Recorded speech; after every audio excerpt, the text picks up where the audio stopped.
You must understand, the touch of your hand makes my pulse react. That it's only the thrill of boy meeting girl opposites. Pat, thank you very much for that very generous introduction. Chair and Head of the Institute for Gender and Development Studies, Dr. Pia Pangsapa, Deputy Principal, Professor Rhoda Reddock, Campus Registrar, Mr. Jeremy Callahan, Professor Bridget Brereton, University Librarian, Ms. Jennifer Joseph, again, Campus Coordinator, Professor Patricia Mohammed, Ms. Sheila Stewart, my sister here tonight representing UNA Clark, so many sisters in the room in the women's movement. I recognize Falade Mutota and, oh dear, name, just failed me, just come down here to, just graduated. Jackie, right. My graduate student, Ms. Camille Samuel, Professor Jane Papat, graduate students, undergraduate students, colleagues, staff, specially invited guests, good evening. It is an honor for me to have been invited home to deliver this public lecture, hosted by the Institute of Gender and Development Studies at St. Augustine of the St. Augustine campus of the University of the West Indies. My colleagues here must have sensed that I needed to be reminded of my feminist roots and my academic base within the university. And I want to thank Ms. Deborah McAfee for faithfully pursuing me, and I also want to thank her for her patience, and I know you join me tonight in wishing her a very happy birthday today.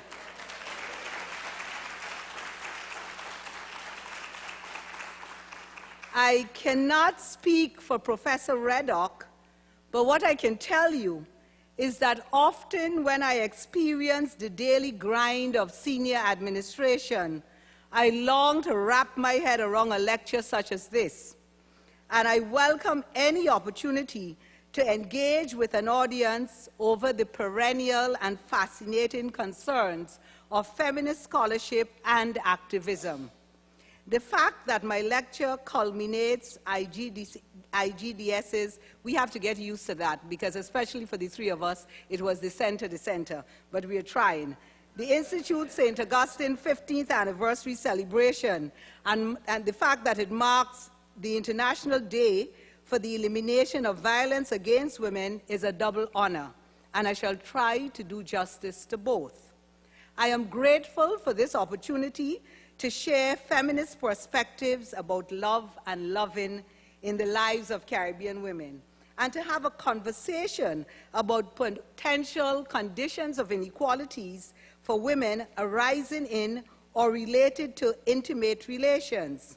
The Institute's focus on the intersecting character of inequalities, its commitment to social justice, and the celebratory impulse of 15 years of celebrating and creating knowledge on masculinities, gender studies, and feminist studies combined offer an ideal location, an ideal intellectual location to deliver a lecture on a topic that has fascinated me for some time.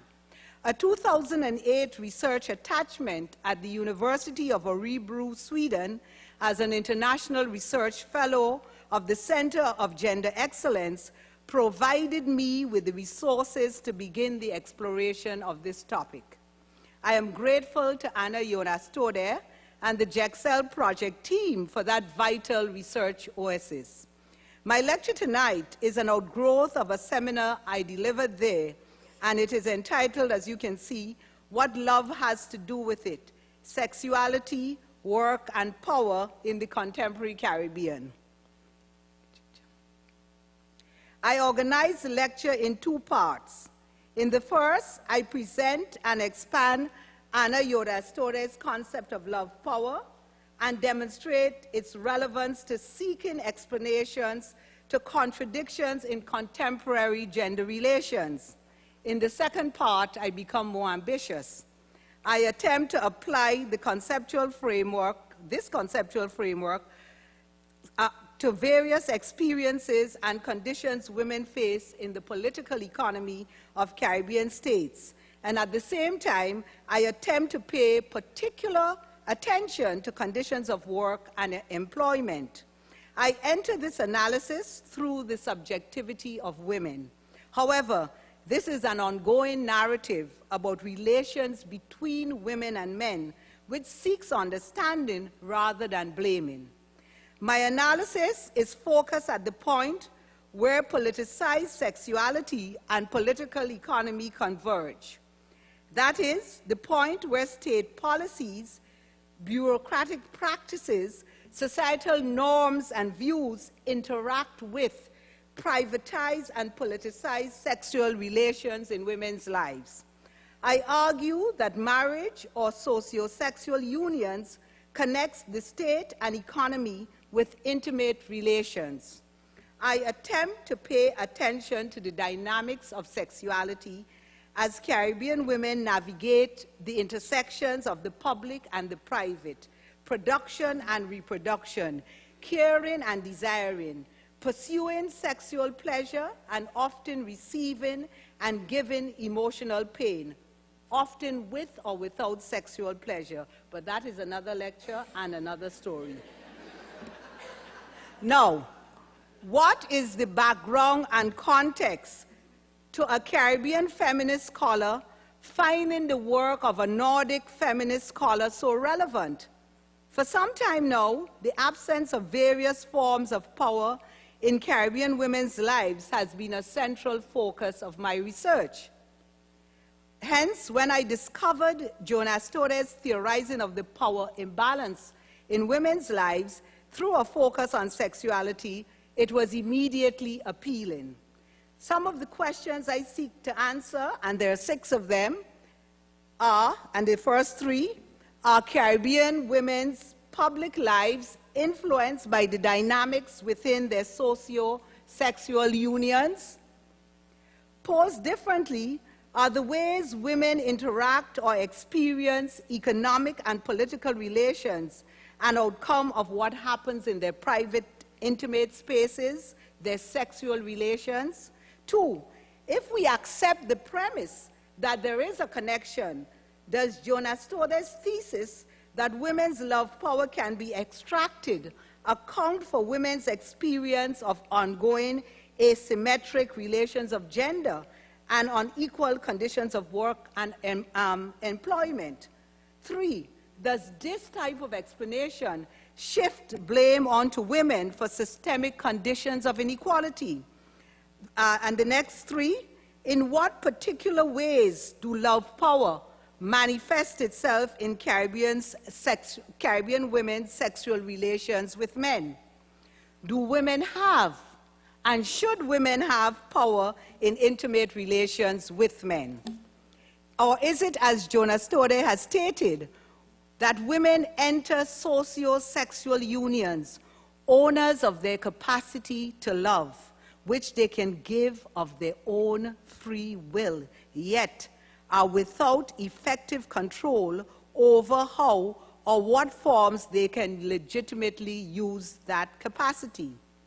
Or is the situation more like the observation made to me by a very close friend? I would consider him a family friend, who has been married 3 times and has had numerous lovers, that in his experience, women enter relationships with power and confidence, and within 6 months, they give up their power, thinking this is what men want. Is women's love power extracted, or do women willingly surrender or compromise more readily in their intimate relationships? And if so, why? So let us explore these questions that are posed. Let's explore that together. Towards building this analytical framework, I examined 3 viewpoints on the power of love. The first, from Anna Jonasdottir, and she states, "My assumption means that women and men needing, seeking, and practicing love enter into specific productive relations with each other, in which they do not quite literally produce new human beings, but also produce and reproduce themselves and each other as active, emotional, and reasoning people.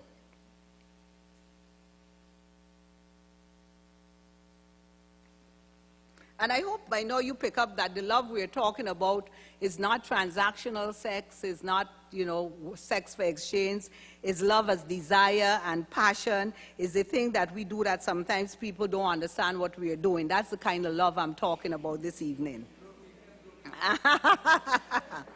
Number two, the second viewpoint. Tina Turner, perhaps privileging personal experience, asked repeatedly, what's love got to do with it? What's love got to do with anything? And third, a very powerful quotation by two lesbian feminist theorists. And listen carefully to what they have to say. Amber Hollenbaugh and Sherry Moraga, they caution that we, and by we they mean feminists, we don't really know, for instance, why men and women are still attracted to each other, even through all that oppression. There is something genuine that happens between heterosexuals, but gets perverted in a 1,000 different ways. There is heterosexuality outside of heterosexism. I consider that powerful.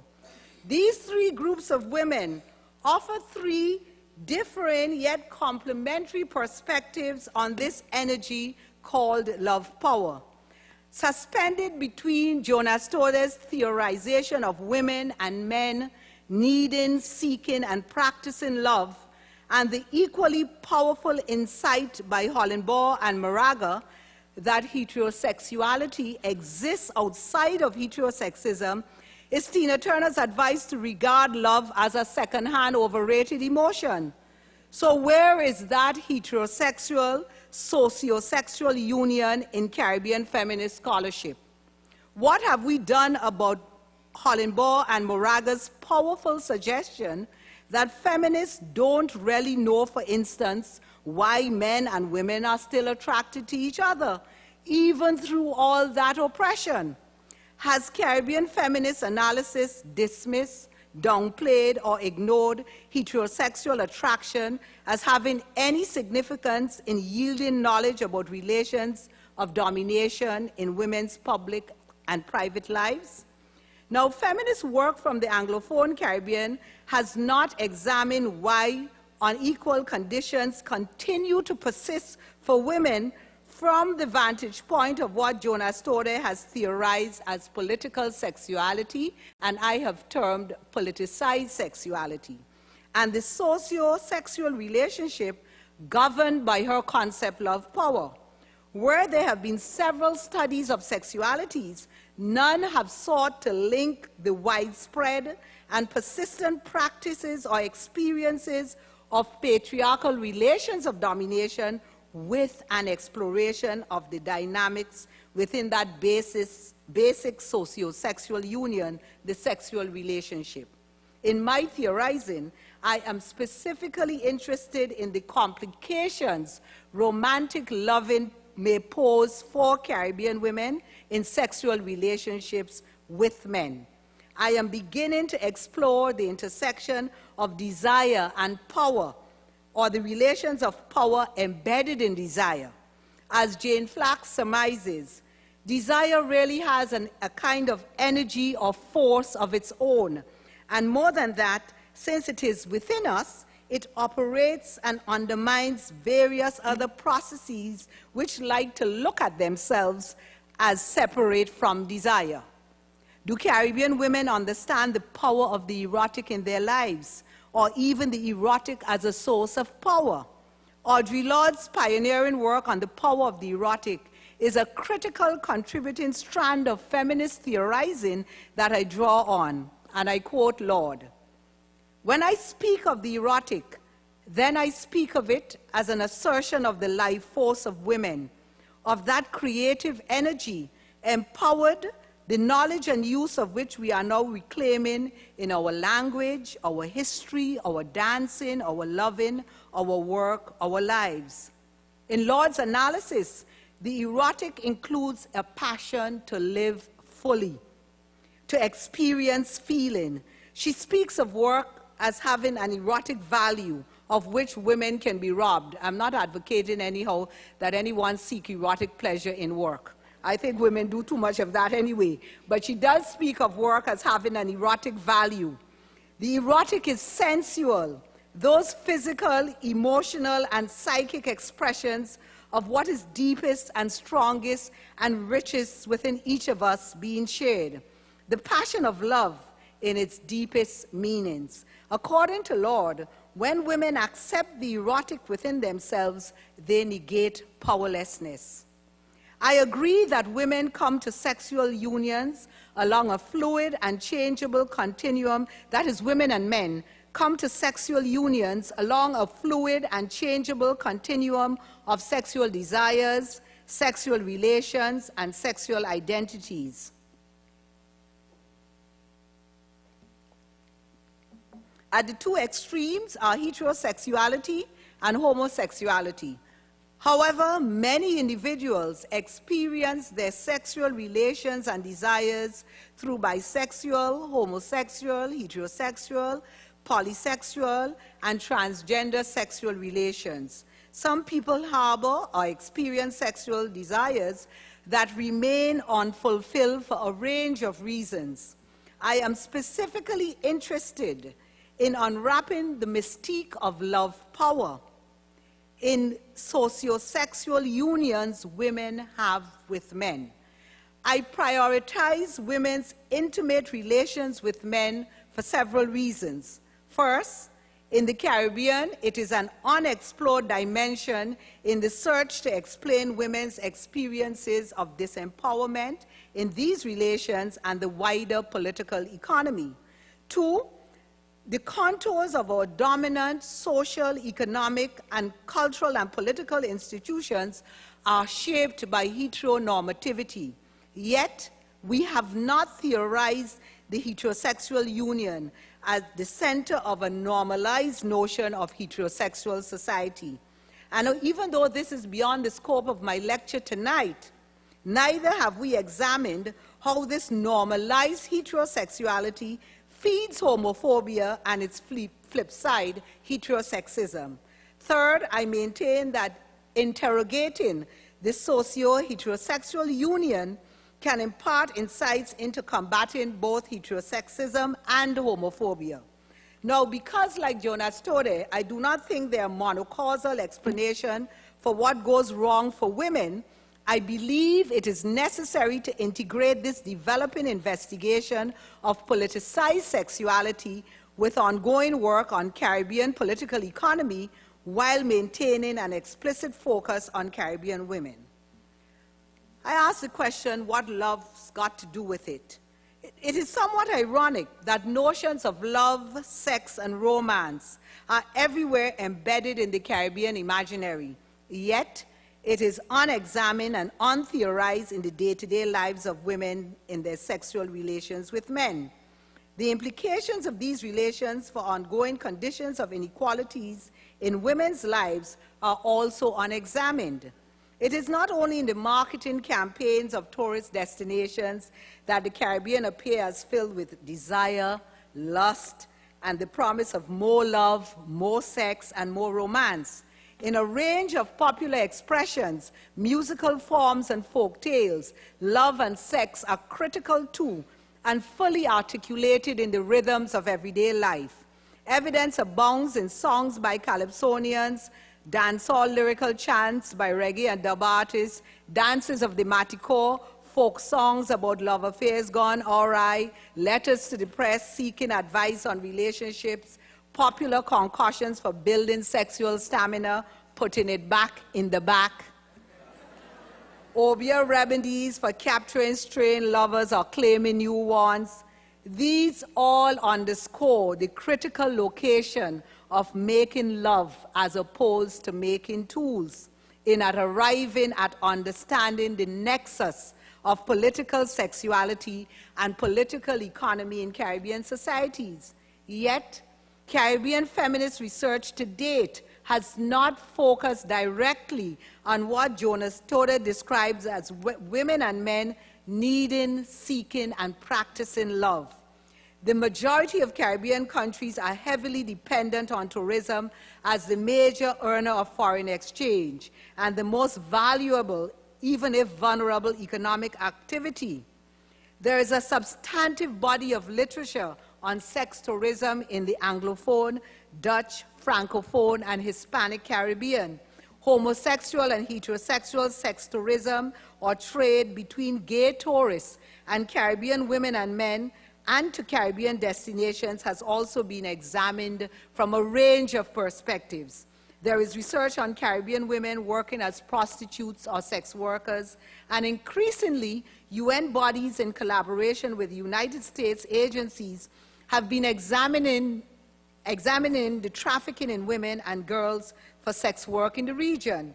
Yet, there is almost no feminist investigation of love, sexuality, and sexual relations with men and the complications those pose for women in their everyday lives. Even more intriguing, I am unaware of any attempts to interrogate these as possible contributing factors to the unequal relations of domination that women experience in the wider society as well as in intimate spaces. And I come now to the core of Jonasdottir's construct, politicizing sexuality. And let me say before I go into that, I have condensed a lot of the theoretical discussion for the lecture. Jonasdottir builds a theory of love power as parallel to Marxist theory of labor power. So she uses similar terminology, which I don't always accept.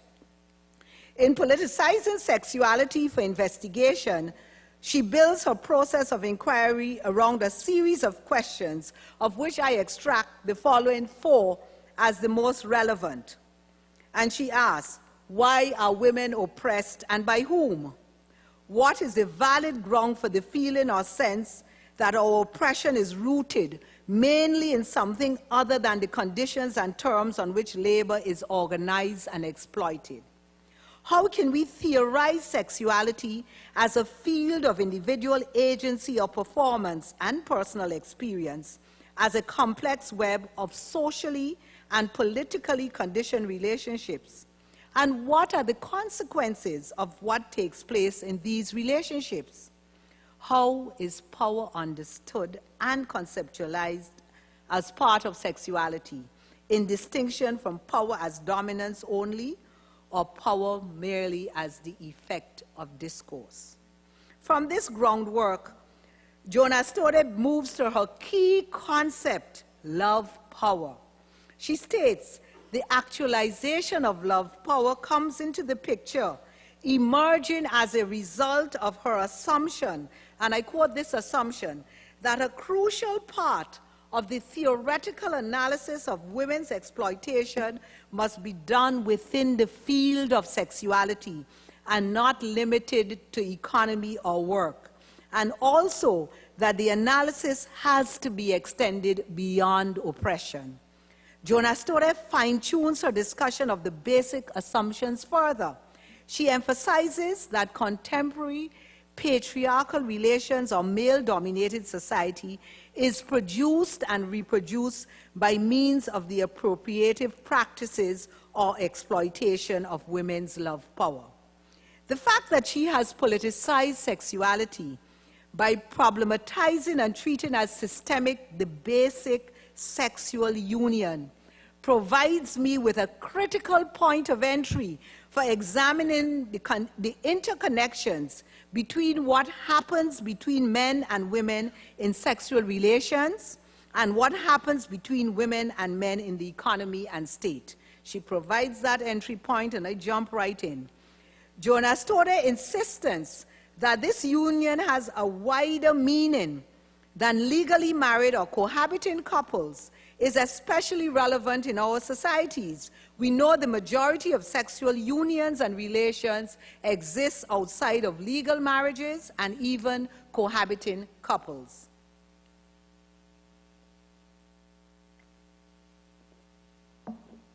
And we come to the core of what I consider Jonasdottir offers to us.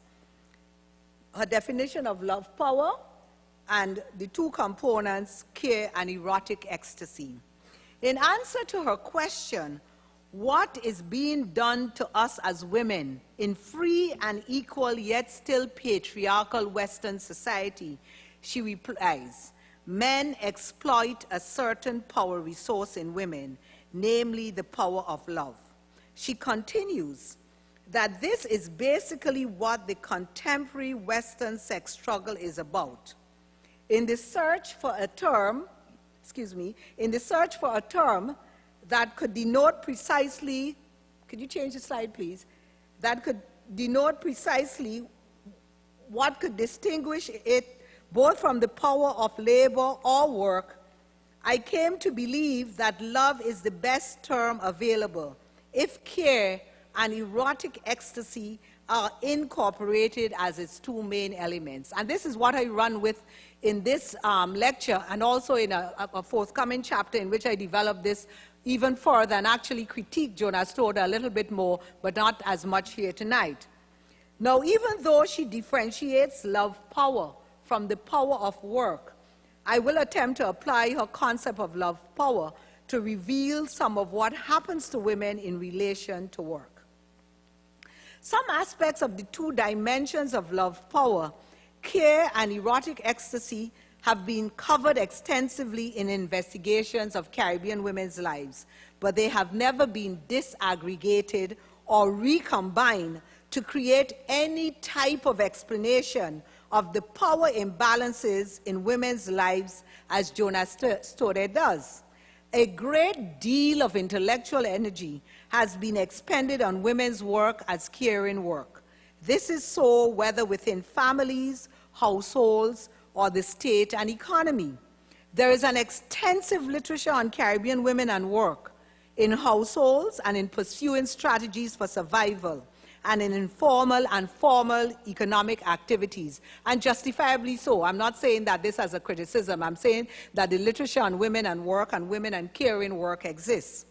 The research that comes closest to approximating investigations in the realm of the erotic are the investigations into sex work. However, I argue that sex work is another dimension of women's care work, since the primary emphasis is on fulfilling the sexual needs of others.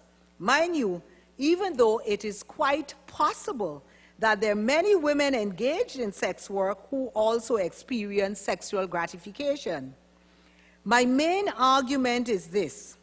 I argue that women's pursuit of erotic ecstasy is what propels and maintains them in intimate relations with men, and become for many the eventual source of their powerlessness. I also assume that in the pursuit of the erotic, women end up with the care work and continue with the caring.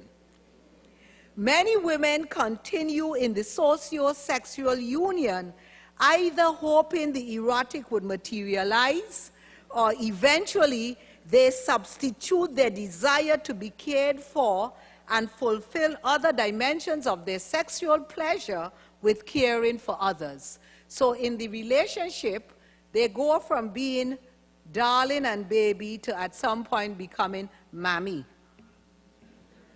Jonasdottir's theorization of the twin components of love power, care and erotic ecstasy, is compelling at several levels. In one sense, I hypothesize that women pursue erotic ecstasy and they end up with care work. Caribbean women are often responsible for the care of the relationship, the care of the men, children, and elders of the family, care of the organizations in which they are members, and I shall say nothing of the University of the West Indies. and most of the care work in the economy. Women expend a lot of emotional labor in providing care. In another sense, in the pursuit of erotic ecstasy, that there is that man-woman dynamic, which Jonasdottir calls women and men needing, seeking, and practicing love. Women may experience satisfying sexual encounters. They may have deeply fulfilling sexual relationships, but often what many women want is a desire to be cared for by men beyond sexual encounters.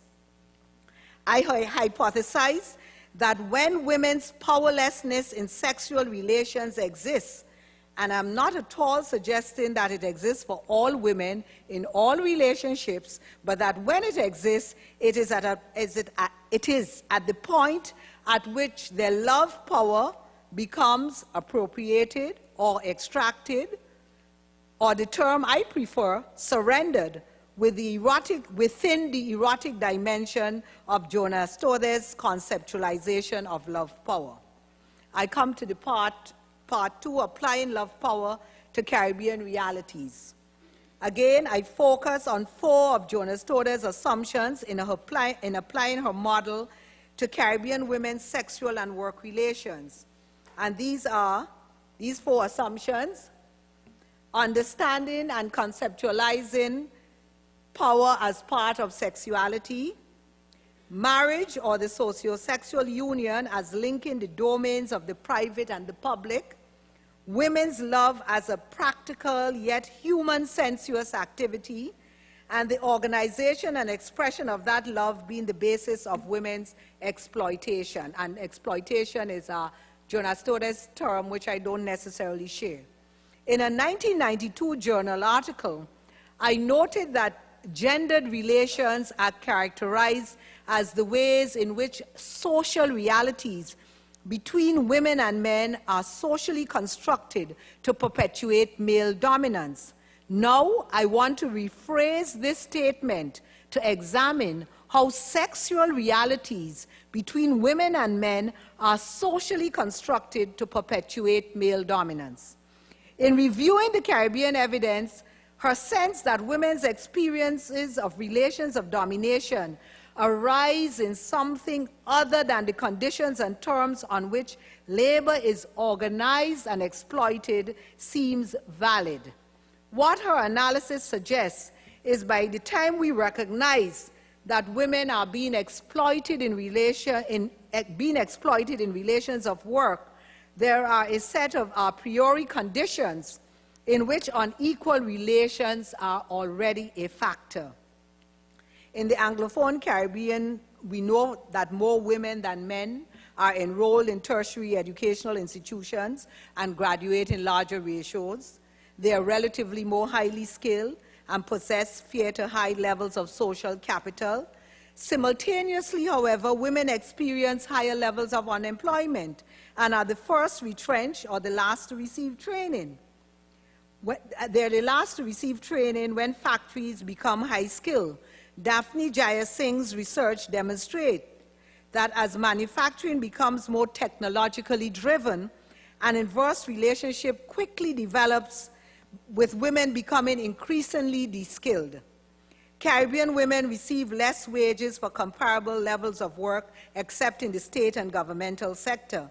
And of households falling below the poverty line, they are more headed by women. UN and Clark worry that the current economic crisis would increase unemployment among women in Latin America and the Caribbean in the productive sectors such as commerce, industry, manufacturing industry, financial services, tourism, and domestic health services. In political parties and electoral contests, all conditions of formal equality of access have been met since the 1950s, but in the area of political leadership and occupation of cabinet positions and senior governmental appointments, the record is still uneven and in no way parallels men's hold on positions of power. Joan French concludes women's political participation in the Caribbean is still generally well below parity and even the 30% target. Since the early 1970s, you know that there's been the establishment of state machineries, the removal of punitive legislation, the production of numerous reports, reporting at every UN body that has women before it.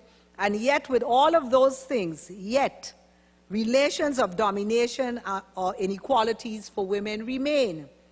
6 in-depth regional studies of efforts to promote gender equality in the Commonwealth Caribbean provide great depth or greater depth on these contradictions, that women are seemingly doing better, and in relation to many material conditions of access to resources, women have done better in the post-independent Caribbean. But in relation to what I often term ideological relations of gender, there are these contradictions. And these studies itemize them. I won't go into details here. However, what I would say is missing from all these studies is a focus on women as socio-sexual beings in their sexual relations with men, and how these relations interface with economic and political developments. In other words, how politicized sexuality affects political economy. A central argument I am making is that something happens in women's intimate relations that affect how they experience the economy and society. That starting in their intimate spaces and radiating outwards, many women are either forced or willingly enter a set of accommodations and compromises that exacerbate the material and ideological inequalities they meet in the economy, state, and society. We see these accommodations, negotiations, or zones of powerlessness moving through 3 sites that I will emphasize: the families, a stroke socio-sexual union, the economy and state, and the socio-sexual union, the family, and the economy and state. And looking now at marriage and the socio-sexual union. At a first take, if you just look at it first blush, the existing research seems to indicate that motherhood and then marriage are the primary sources of identity for Caribbean women. The project Rhoda referred to, the WICP project, also found that working class women who were in long-term unions with men postponed decisions about marriage if getting married meant that they would not experience a change in their material level of comfort. According to this survey of the late 70s to early 80s, for many working class women, marriage should mean an observable change in their standard of living. However, these findings need to be contextualized. Rates of marriage and legal unions have been historically low and continue to be so in the Caribbean, with the exception of Trinidad and Tobago and Guyana showing higher rates than the rest of the region. For example, for a similar period as the survey in Barbados, the illegitimacy ratio, calculated as total births out of wedlock as a percentage of total live births, climbed steadily from 62% in 1961 to 74% in 1974, meaning that in 1974 in Barbados, nearly 75% of all children who were born to unmarried parents.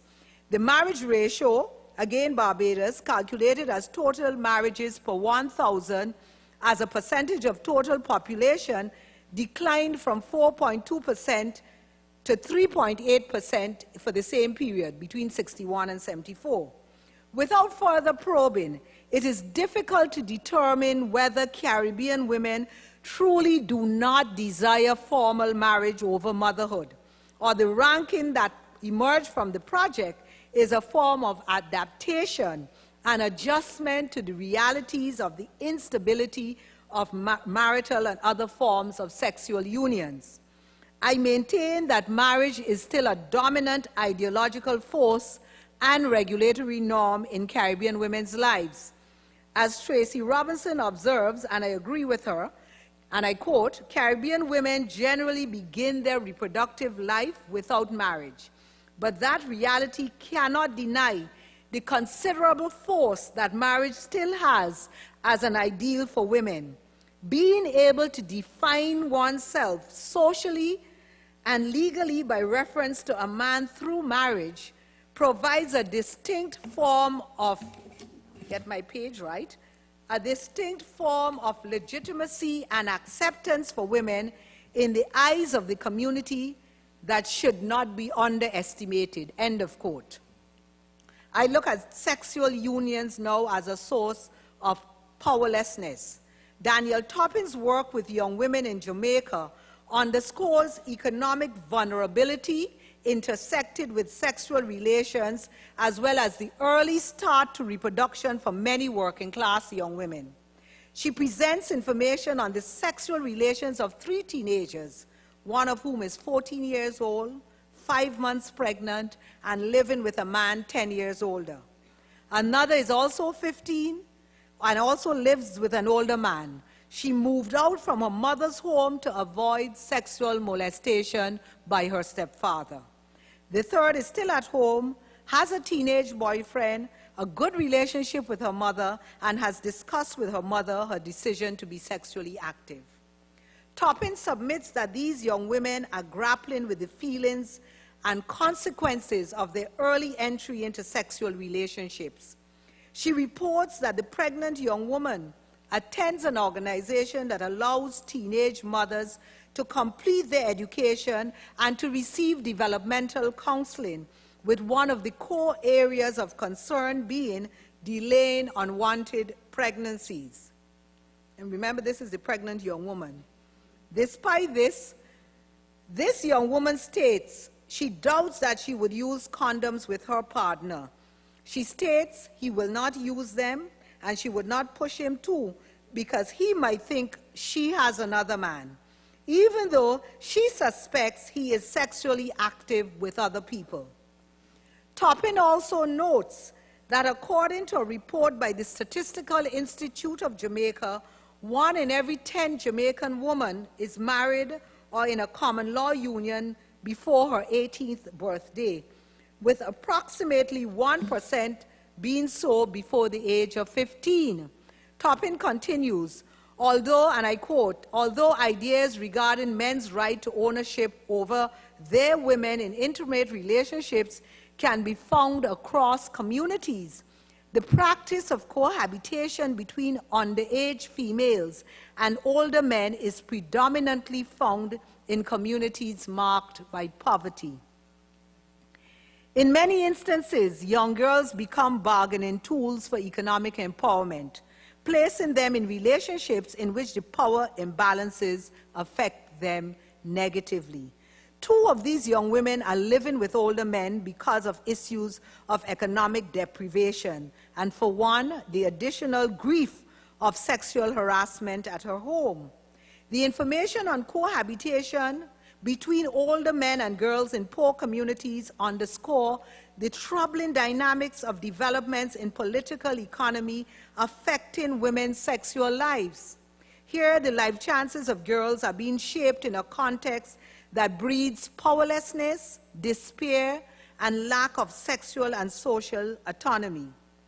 Another way of examining politicized sexuality is the link between the economic violence done to women and men in the workplace with the sexualized violence which occur in privatized sites and home, such as in privatized spaces and sites, such as the home and intimate relations. There is ample evidence that when men suffer economic hardship, loss of jobs, or reduced income, the incidence of violence against women rises. What has not been adequately tracked is how women's experience of that same form of economic violence in their working lives increase their vulnerability in their sexual unions in the absence of any state-sponsored protective mechanisms. Economic hardships reduces women's economic autonomy and leaves them more susceptible to abuses in their sexual unions because of their dependence on men for financial support. My 2 friends, Gayatri Pargas and Roberta Clark, reviewed studies on violence against women in the Caribbean, and examined some of the beliefs as to what causes violence against women, as well as revealed some of the continuities between domestic violence as a form of sexualized violence. For example, they found that a key factor emerging in a study of violence in Suriname is that when women made the first report of violence, their partners had been violent for many years before. And I come to sexuality and work towards concluding. Jocelyn Messiah reminds us that Caribbean women have always worked. In fact, I argue that Caribbean women have not stopped working since the Colombian intrusion over 5 centuries ago.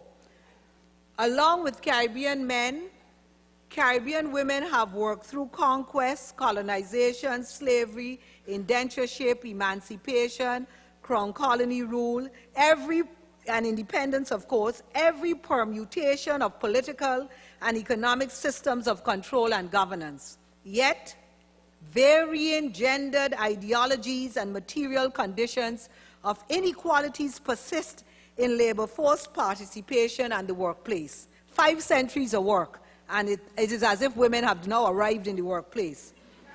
As if to suggest women are newcomers to the world of work, labor force statistics reveal a consistent pattern of higher female unemployment and skewed levels of earnings. Next slide, please.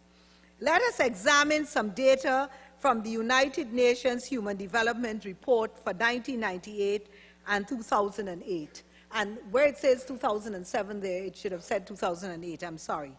In 1998, of the 10 Caribbean countries reporting, men's share of earned income was 60% or greater. In Barbados, Bahamas, and Jamaica, women had the highest share of earned income. Yet in none of these 3 countries in 1998, in none of these 3 countries recording the highest percentages were women able to achieve a 40% share of earned income. Women's share of earned income were lowest for women in Belize at 18.5%, followed by the Dominican Republic, 24%, Suriname, 26%, Trinidad and Tobago, 26.8%, and Guyana, 26.9%. This reveals, on average, for every dollar earned in Belize in 1998, women earned 18.5 cents and men 81.5 cents. We can hypothesize about the state of women's intimate relations there. Next slide, please. Economic vulnerability is usually a good indicator of women's status within sexual relationships. 10 years later, in 2008, women's share of earned income has improved in 6 of the 12 Caribbean countries reporting. And happily, in Belize, women's share of earned income has moved from 18.5% to 28.4%. Of the 12 countries, before I get to that point, however, in no Caribbean country in 2008 was women's share of earned income greater than 41%. By 2008, the 40% barrier was breached. So, it went up, but it didn't go beyond 41%. Of the 12 countries reported in 2008, men received 61% or greater of earned income in 11 of those countries. Quarterly statistics on the Barbados labor market at 2007 reveal the following. Participation rates for males and females was 73% and 60% respectively. The sexual composition of the labor force was 52% male and 48% female. Women accounted for 61.8% of persons who were not in the labor force, and women between the ages of 25 to 64, covering the most productive working period, represented 71.5% of the total inactive population. The unemployment rate then was 6.7% overall, with women's unemployment being 6.9% then, and men 6.6%, and that is one of the closest the ratios has ever been. The disparity is usually much wider. Of the 11% of the unemployed seeking jobs for over 1 year, 70% were female. Those seeking employment between 3 months to a year were 18% of the unemployed, of which 63% were female. These are just snapshots that bear greater analysis, yet they do indicate gender asymmetries in labor force participation rates with implications for resource distribution, economic autonomy, and I suggest sexual autonomy. To conclude, Kathleen Jones advises that the test of Jonasdottir's theory should not be the degree of generality, but whether its account of the construction of women as loving caretakers for men instead of as desiring subjects in reciprocally erotic relations is persuasive. I believe it is. Yet, to fully test the applicability of Jonasdottir's theory, I would like to conduct research, and this is where I thirst and long for the old gender study days. I could just see a project between Caville and St. Augustine, but I need not to be in the DP's office. I would like to conduct research on the organization of sexual unions and how love power operates in women's lives. The situation with the young girls is most stark. They are indeed powerless. But what of the situation for women with considerable economic resources and social capital, whose sexual unions seem as problematic? I have tried to demonstrate that the nexus of political sexuality and political economy is dynamic and sometimes contested. For many women who may appear powerful in social, political, and economic relations, there are continuous attempts to force them into powerless positions in their sexual relations with men. I recognize that the power of love power, is an untheorized epistemological frontier in Caribbean feminist thought and studies. Women's experiences of relations of domination emanate from many sources. One of them is the relationship between women and men as socio-sexual beings. And at the core of that union, love power, the power of the erotic. I would like to know more about how care and erotic ecstasy shape women's private and public lives.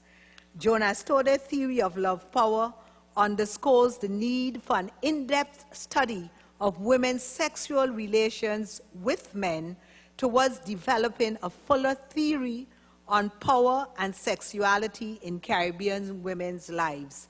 Ladies and gentlemen, I thank you for your indulgence.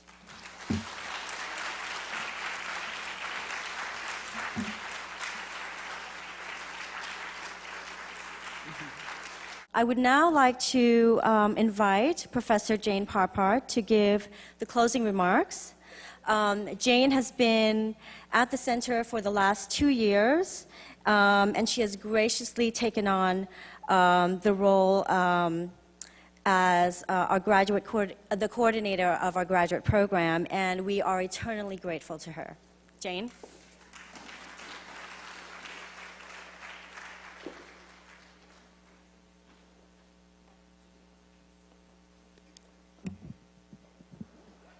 Good evening, everyone. Like yourselves, I'm just digesting this bravura performance. So these comments are first reactions, and much more thought is required for. But I first met Professor Barriteau in Jamaica at a meeting of feminist scholars from Halifax, Nova Scotia, and the powerful WAND group and feminist group in the University of the West Indies. And already Professor Erotic and Professor Mohammed and other big names like Barbara Bailey and things and Elsa Leo Riney were there, and a very impressive group indeed. And there was this young woman back from Howard, trained by Jane Flax, saying things that were so exciting and so interesting that I managed to convince her to put an article and chapter into my book on postmodernism, feminism, and development. And my husband, who's now Director of International Relations, was so excited that he published her first book with Palgrave in his series. And then she and I and one other colleague from Halifax edited together the book Theoretical Perspectives on Gender and Development, published by IDRC, and a book that truly benefited from trying to understand and communicate and learn from each other, and Eudine played a key role in that. And it was a pivotal development in my own thinking, theoretically and in terms of feminism and activism and academia. So, once again, Professor Barriteau has ripped the lid off a subject that I think is incredibly important and ignored. And it's very interesting. I was thinking that most of the scholarship on sexuality has actually been written by people who are either gay, lesbian, transsexual. It's been written by people who are trying to understand their own marginalized sexuality in a world that has punished them for that. So our key writings by Foucault and things around, which is kind of the touchstone of much of the, and then Judith Butler and much of the lesbian literature and the queer theory that has developed out of that, has tended really to create an intellectual world where sexuality is seen as gay and lesbian and everything but heterosexuality. And in a way, as I was thinking about it, heterosexuality has been created as the kind of other, the normal other, the oppressive normal other. And we have developed this term hetero normativity, which is seen as a force trying to discipline those that go to the margins and do something they're not supposed to do according to proper roles of heterosexuality. But that practice intellectually has meant that we have continued to deny this arena of heterosexuality as an arena requiring intellectual engagement. And it has been left primarily to filmmakers, to writers, to musicians, to everyone else talks about, you know, what's love got to do with it. But I think that as scholars, we have tended to put heteronormativity into this box, and then we have left it alone. It's just the oppressive. It's like our empire. It's our imperial empire, this thing that the feminists have not engaged with sufficiently. And I think that Eudine has done an enormously important service in joining this work in Sweden. And isn't it interesting that Sweden is one of the countries in the world where this issue of the erotic has been central to thinking about also liberation, especially women's liberation, because the Lutheran Church, you think of the filmmaker who, Ingmar Bergman, and he has one incredible film, I think it's Fanny and Alexander, where the whole film is around recapturing the sense of the erotic. And in that, the woman recapturing the sense of the erotic after marrying this dour priest who practically crushes her spirit and her being, she liberates herself through regaining her access to the erotic. So So I think that we have to both analyze love power as a form of oppression and even self-oppression, but also this liberatory aspect of eroticism. And I think that we also have to recognize that the philosophical tendency to see science and methodology as naturally scientific and part of the brain, and this deep tendency in philosophy, especially Western philosophy, to regard, you know, thinking as a male activity and bodies as female. And for this, Father Eddie Birmingham, who teaches in our program with me on the gender and philosophy, is much more of an expert on this than I am. But I think that he has taught me that the crucial importance of recognizing the philosophical tendency to see things like emotion and sexuality as outside the arena of intellectual work. And so I think that we're dealing with a number of very strong pressures that is deeply important and resonating and interfacing with public pressures around economics, around politics. And I think, in fact, that in this era of enormous social change and crisis, the points that she's making are more important than ever, because the number of people experiencing severe changes in their lives means that people's private lives are being disrupted at an inordinately high rate. And I think this may account for the rise in gender violence. South Africa had a 10% rise in gender-based violence in the last year. And I think we need to think about this, and the thing that makes perhaps the gender violence the place where you struggle in a world that's falling apart is the desire so deep in all of us to somehow find that ecstasy, which the erotic and the caring together promise.